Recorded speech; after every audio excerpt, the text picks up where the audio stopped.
UK and EU announce post-Brexit trade deal, BBC News. This post received a score of 9,000, with an upvote ratio of 96%. Here are the top comments in response to this article. Everything that the British public was promised during the 2016 referendum and in the general election last year is delivered by this deal.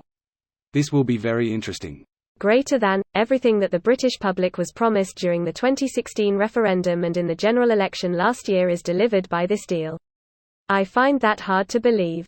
That's probably because it can't possibly be true. It literally cannot be true because of Northern Ireland. They were promised no border between Ireland and Northern Ireland, and no border between Northern Ireland and the UK. You cannot have both of those at the same time and not be in the EU. No. It's very simple. They are just going to rename it Other Ireland. All of what they promised was to Northern Ireland, and there isn't one anymore. Yeah, there's no way they can do a lot of this without some truly ridiculous shit. By George H.E.S. only gone and done it, rename Ireland. Why didn't I think of that? Does anyone else, e.g. Parliament, EU nations, have to approve this before it is considered final? I've seen a few vague mentions of something like this, but all the articles I've seen seem to indicate that this is now a done deal. Yes, they do. Thank you. I just found this, too. The British and European parliaments both must hold votes on the agreement, though the latter may not happen until after the UK leaves the EU's economic embrace on January 1. I believe that previous drafts of deals have been rejected before. So my question is really, is this one more likely to be approved?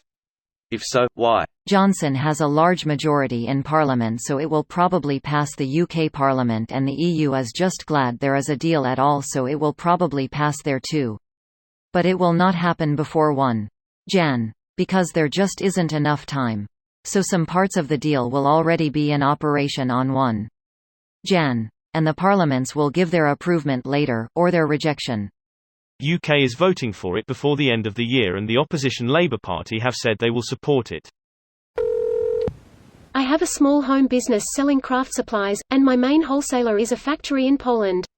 I'd budgeted for such, and was prepared to just pay the extra. Last week, they emailed their UK customers to say that actually, now they were just not going to sell to the UK anymore, full stop. This because, they said, it was just too complicated and not worth the hassle.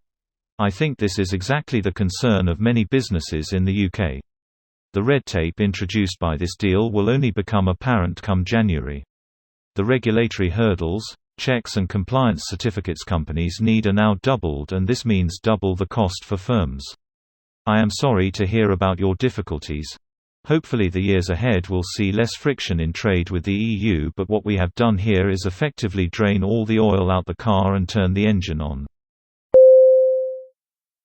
This video was automatically created by Reddit to speech. The article and comments in this video were selected from Reddit according to their upvotes, and any paraphrasing was performed by smmry.com, without any human intervention.